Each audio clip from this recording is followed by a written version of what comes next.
some renovations done at the moment, putting a bar in, so we're going to go inside and take a look.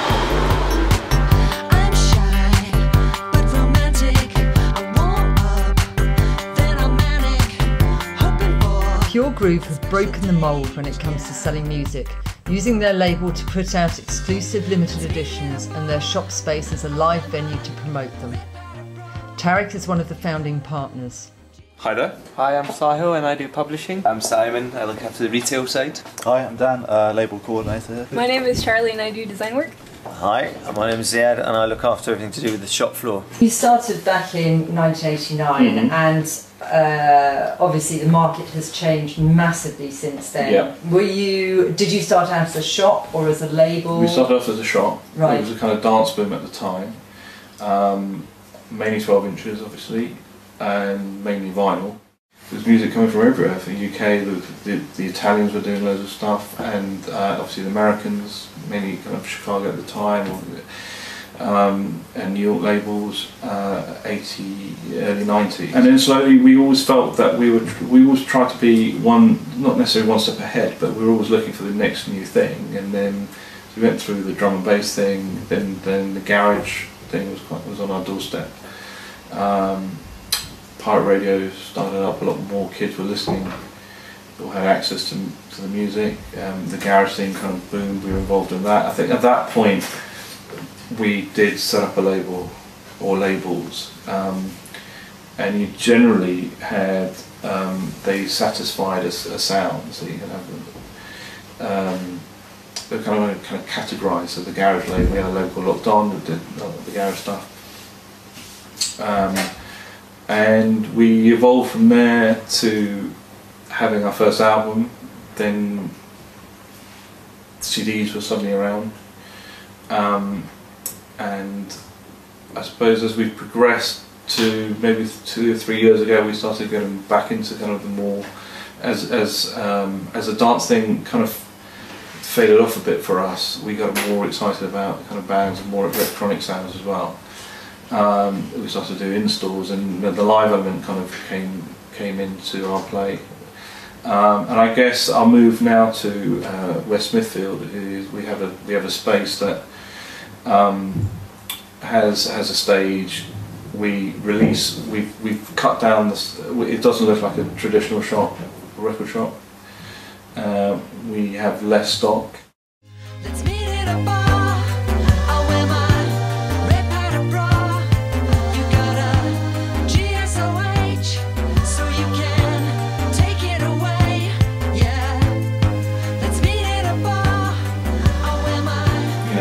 Having coffee, you can probably listen to some really good music in 15 or 20 minutes you're here.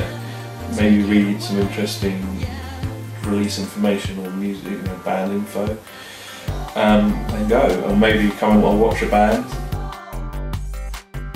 We promote live in the shop. We also we do it online, so we'll send mail outs. And I suppose we get involved because it's exciting for us if the record gets played on radio, and it's exciting for us if it gets a review somewhere. But to be honest, we mail it. We make people aware of it, and hopefully people sort of tap into us and to find out what's around. We've done things with signed bands. So the Mystery Jets album last year, we manufactured a 300 vinyl edition that was exclusive to us. That otherwise wouldn't have been available. We're doing something with Frank Turner next month.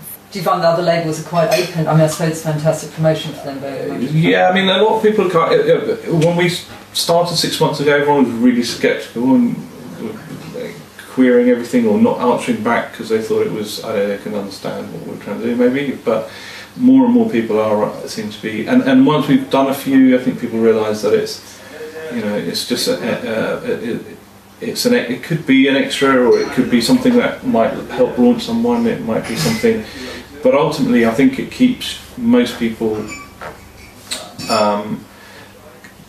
down to kind of the roots. I think you're hitting a fan base. A lot of people will come across music and download it and buy it from whether it's a digital retailer or a physical retailer, and you can buy it for £3, the album for £3, and or on a whim.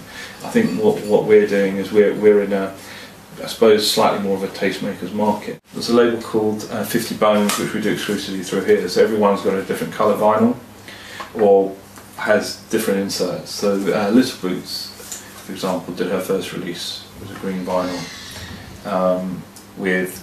She had designed her own stickers, put it through here. She played her first in-store upstairs, or her first live performance was upstairs, and so you kind of had quite a nice package. I think they're doing quite well on eBay now because we've sold out quite quickly. This is something a band called Apes and Androids, which is they're an American band. It's kind of exclusively through here. This is designed by Kate Monroe. There's another label we work with called Germs of Youth. There's a band called Your 20s. The sleeve actually marks out that's Your 20s in sign language. These are all handmade. So we gave there are about 100 of them. These are kind of screen printed. So again, we speak to Kerry at Key, and she'll send us just plain sleeves. So the idea is trying to offer quite unique items. Are these all limited editions? Yeah. Every one of these has a different photo. So the idea was that they were all kind of people's shoes. The band's called The Shoes. So we had 300 Polaroids done of some of them, kind of band members or people. You can actually see photos of people with their shoes on, or whatever the way the angle. So that and people were kind of, again, it's quite a good press thing, and it's quite good. You get a lot of people ordering online, actually requesting certain photos because they've read about them. I'd be very interested to hear what you think is going to be big in 2009 in terms of the direction that music is taking. To be honest, it's very strange because we've been talking about this being the beginning of the year, and we're looking at actually end of this week. We'll kind of finally agree on the top 20, which our annual sort of stab at who we're, and I guess probably the right word is who we want to work with in 2009. But when we look back at 2008,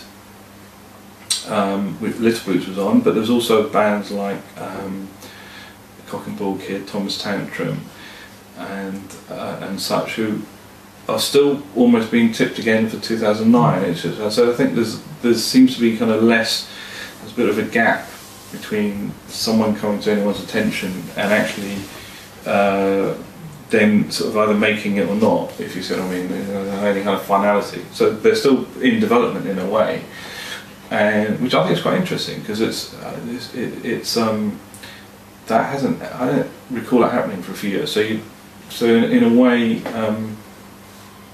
the fact that the less bands are being signed doesn't necessarily mean the bands go away. It means that they're probably nurturing themselves and they might be stronger. So 2009, well, we're really looking forward to the new IT album, which obviously we've heard isn't out there yet.